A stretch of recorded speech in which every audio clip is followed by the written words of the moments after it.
بار بار یہ سوال آ رہا ہے، ہمارے نوجوان علماء کے ذہن میں بھی آ رہا ہے، کہتے نہیں جی وہ تو بہت بھول ہوئی ان لوگوں سے جنہوں نے کہا کہ نہیں جی ہم یہاں رہیں گے۔ سمجھ لیجئے باریک سی بات ہے، وہ ملک کی تقسیم نہیں تھی، ملک کے مسلمانوں کی تقسیم تھی اس بر صغیر کے۔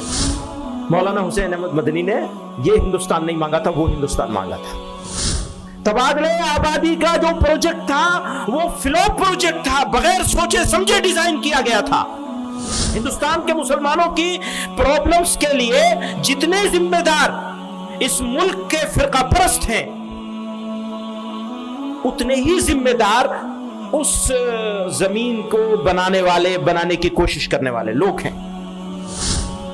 ہماری جماعت نے جو آئیڈیا پیش کیا تھا اس میں بحث کر لیجئے، کوئی بحث کر لے آ کر کتنا قابل آدمی ہو۔ میں یہاں سے چیلنج کرنا چاہتا ہوں دیوبند کی اس سرزمین سے۔ ملک آزاد ہونے لگا تو لوگوں نے کہا، دوستوں نے کہا جی ہم تو الگ ملک لیں گے۔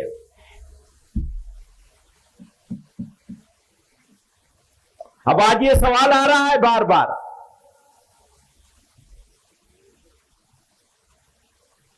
بار بار یہ سوال آ رہا ہے، ہمارے نوجوان علماء کے ذہن میں بھی آ رہا ہے۔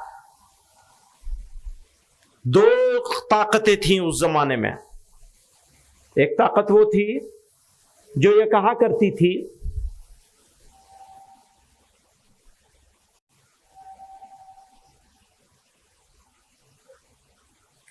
سب ساتھ رہیں گے، ساتھ مل کے لڑے ہیں، ساتھ مل کے آزادی لیں گے اور ساتھ مل کر کے رہیں گے۔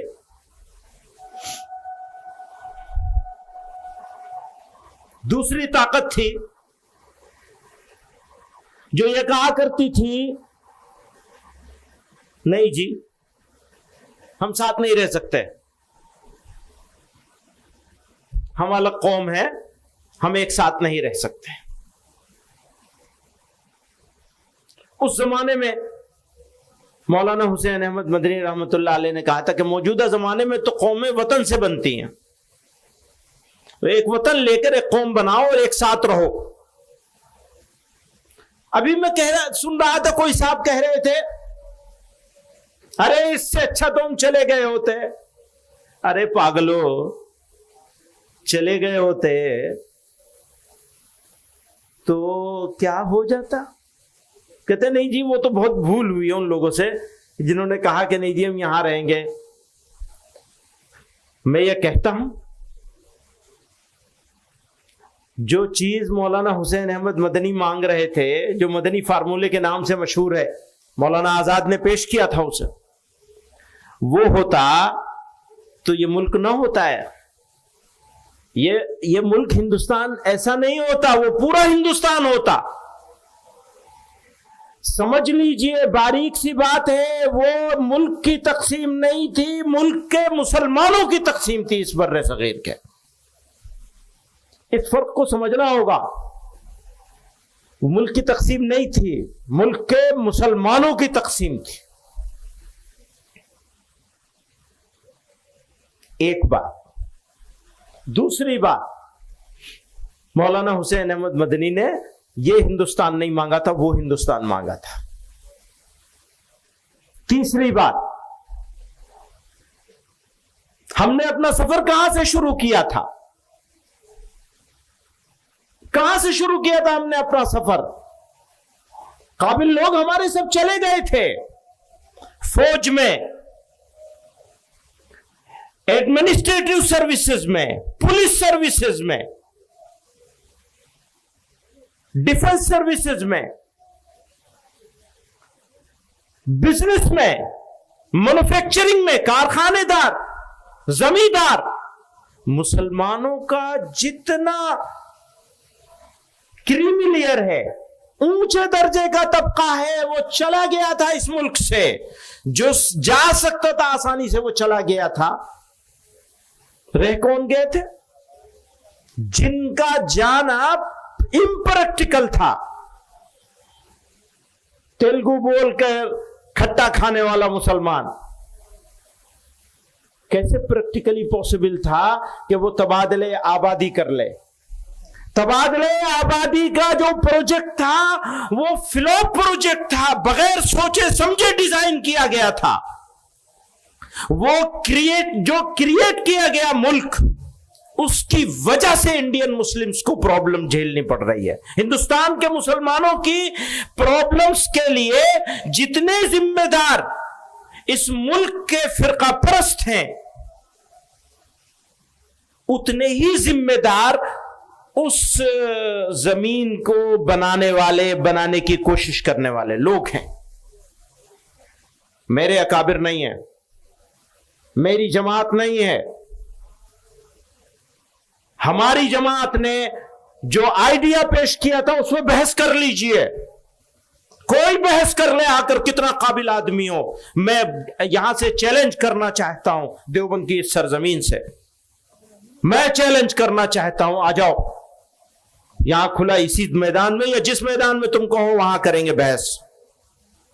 مولانا حسین احمد مدنی نے حضرت شیخ الہند رحمت اللہ علیہ کے شاگرد رشید، ان کے جانشین مولانا حسین احمد مدنی نے، مولانا کفایت اللہ رحمت اللہ علیہ نے، مولانا مجاہد ملت مولانا حفظ الرحمان نے، اگر جو مانگا تھا، جو چاہا تھا، جو منوانا چاہتے تھے، اگر وہ مسلمانوں کے قابل لوگوں نے، بڑے لوگوں نے مان لیا ہوتا تو یہ ملک دوسرا ہوتا. بزرگوں اور دوستوں،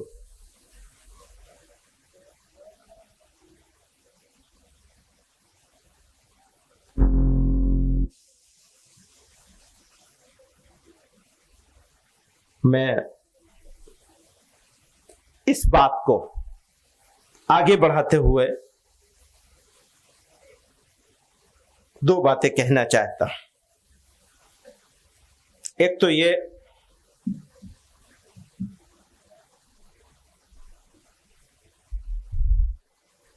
میرا بچپن تھا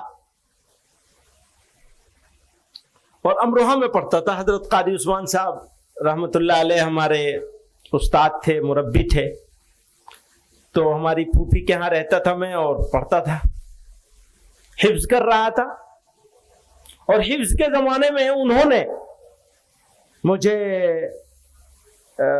پرائمری اسکولنگ بھی کروائی تھی، مجھے بھی اور مفتی سلمان صاحب کو بھی، اور بھائی ازہد، ہم تینوں لوگ ہوا کرتے تھے.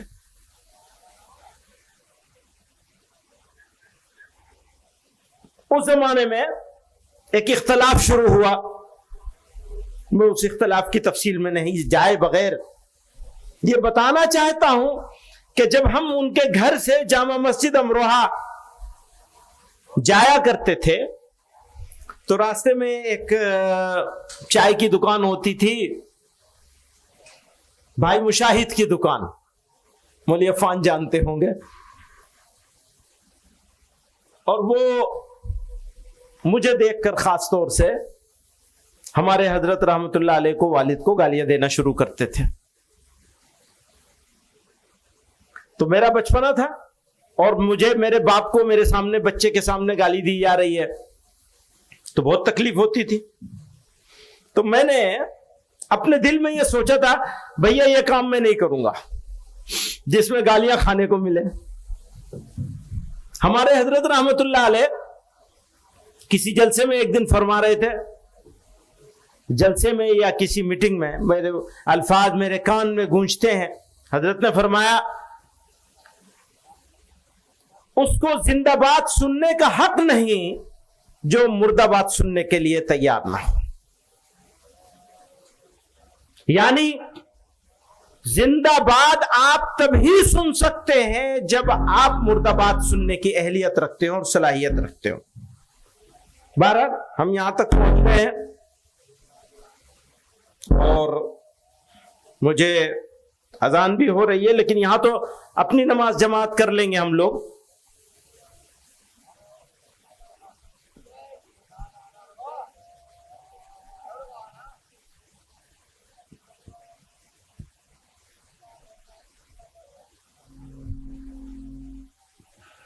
کہتے ہیں ذرا تلخیوں کا مزہ لو تو جانے، ذرا تلخیوں کا مزہ لو تو جانے، ہماری طرح دل لگا لو تو جانے، پہاڑوں کو ہم نے اٹھایا ہے دل پر، تمہیں کنکری بھی اٹھا لو تو جانے، تمہیں کنکری بھی اٹھا لو تو جانے، ستم سہتے جاؤ وفا کرتے جاؤ،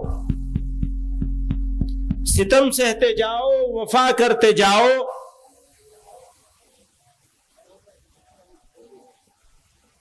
دعائیں دو اور بد دعا لو تو جانے، سنا ہے ہمیں بے وفا تم کہو ہو، ذرا ہم سے آنکھیں ملا لو تو جانے، غزل تم پہ عاجز نے جیسی کہی ہے، تڑپتا ہو دل امڈے آتے ہوں آنسو،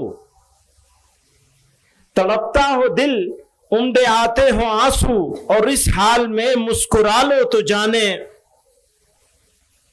یہاں دل پہ ہر روز جیسی لگی ہے، یہاں دل پہ ہر روز جیسی لگے ہے، تم ایک چوٹ بھی ایسی کھا لو تو جانے، ہمیں کو جب اپنا بنایا نہ تم نے، ہمیں کو جب اپنا بنایا نہ تم نے، کسی کو بھی اپنا بنا لو تو جانے، غزل تم پہ عاجز نے جیسی کہی ہے، کسی اور سے کہلوا لو تو جانے۔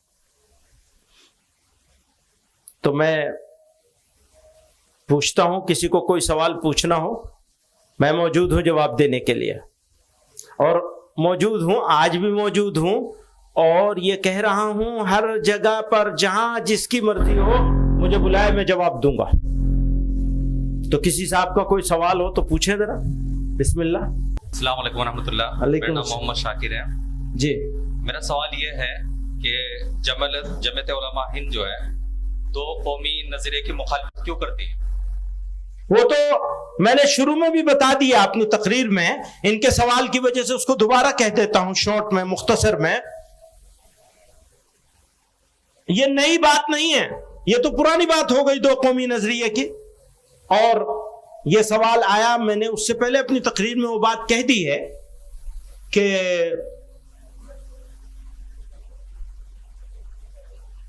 اسلام کا بنیادی مقصد اسٹیٹ بنانا نہیں ہے، اور جس طرح کا ملک ہم لے رہے تھے، ہمارے اکابر کی تجویز تھی، اگر اس طرح کا ملک لے لیا گیا ہوتا تو صورتحال بالکل مختلف ہوتی۔ میں دوبارہ کہہ رہا ہوں آپ سے، پھر سے کہہ رہا ہوں، ہم پورا ہندوستان لینے کی بات کر رہے تھے، اور وہ جو تقسیم دو قومی نظریے کے نتیجے میں ہوئی تھی وہ ملک کی تقسیم نہیں تھی، مسلمانوں کی تقسیم تھی۔ وہ تو مسلمانوں کو تقسیم کر دیا گیا۔ یہ جو کرائسس ہے آج ہمارے سامنے، یاد رکھیے گا، یہ جو نیا کرائسس ہے یہ نیا نہیں ہے، یہ پرانا ہے، اور یہ کرائسس صرف اس وجہ سے ہے کہ دوستوں نے اسے تقسیم کروا دیا۔ یہ تقسیم نہیں ہوئی ہوتی تو یہ کرائسس اس طرح نہیں ہوتا، پھر ہم دوسری طرح ڈیل کر رہے ہوتے۔ ویسے تو اللہ تعالیٰ نے حکم فرمایا ہے، وہ قرآن کریم کی آیت ہے، وَلَنَبْلُوَنَّكُمْ بِشَيْءٍ مِّنَ الْخَوْفِ وَالْجُوعِ وَنَقْصٍ مِّنَ الْأَمْوَالِ وَالْأَنفُسِ وَالثَّمَرَاتِ، پھر فرمایا وَبَشِّرِ الصَّابِرِينَ، صبر کرنے والوں کو بشارت دے دیجئے۔ آپ اپنے اموال کو جلائے جانے سے، اپنے پھلوں کو، اپنے باغوں کو اجاڑ دینے سے، اور اپنے وَلَنَبْلُوَنَّكُمْ بِشَيْءٍ مِّنَ الْخَوْفِ وَالْجُوعِ، بھوک سے، خوف سے آپ آزمائے نہیں جائیں گے، ایسا کیسے ہوگا؟ اور بشارت تو پھر آپ کو ہی، صبر کرنے والوں کو ہے۔ تو یہ تو امتحان تو ہمارے سامنے آئے گا، برابر آئے گا۔ میں جو بنا ہے نا تقسیم کے نتیجے میں، اس کے بارے میں بات نہیں کرنا چاہتا، ورنہ دوستوں کو پھر موقع مل جائے گا، لے اڑیں گے۔ بات کروں گا اس کے بارے میں بھی، آج نہیں، پھر بات کروں گا جو بنایا گیا اس میں کیا ملا ہے، اور نہیں بنتا تو کیا ملا ہوتا، اس کا انالائسس بھی ہونا چاہیے، ضرور ہونا چاہیے۔ کیوں؟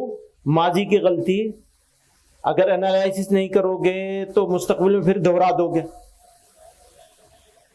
بیماری کا علاج کرنا ہے، بیمار بنے رہنا نہیں ہے. اگر مسلط ہو گئی ہے بیماری کہ جی ہم تو بس اب یہ تو ہم بنے رہیں گے بادشاہ. وہ کہتے پدرم سلطان بود. میں جب پڑھ رہا تھا تو ہمارے استاد نے، وہ نفت العرب میں ہے غالباً، انفن فی الماء و استن فی السماء. آج تو ہم اسی حال میں ہیں. بھیا اپنے آپ کو ٹھیک کرنے کی کوشش کرو نا. بات کرتے ہیں مکتب کی تو ضلع سہارنپور تو مکتب کے معاملے میں پھسڈی ہے. آپ لوگ یہ عزم کر کے جائیں گے کہ پورے ملک کے تمام اضلاع میں سب سے شاندار ضلع یہ ہونا چاہیے، مثالی ضلع ہونا چاہیے. ہونا چاہیے نہیں ہونا چاہیے؟ نہیں، ابھی ہاتھ نہیں اٹھ رہے سب لوگ. آپ بتائیں یہ ہونا چاہیے یا نہیں ہونا چاہیے؟ سب سے شاندار ضلع ہونا چاہیے یا نہیں ہونا چاہیے؟ ہونا چاہیے. تو پھر کیسے ہوگا؟ آپ لوگوں کو عزم کرنا پڑے گا، ارادہ کرنا پڑے گا، جان لگانی پڑے گی اپنے نسلوں کے ایمان کی حفاظت کے لیے. تو یہ تو ہو گیا. اور کوئی سوال ہے کسی صاحب کا؟ جلدی کر لیجئے. السلام علیکم. وعلیکم السلام.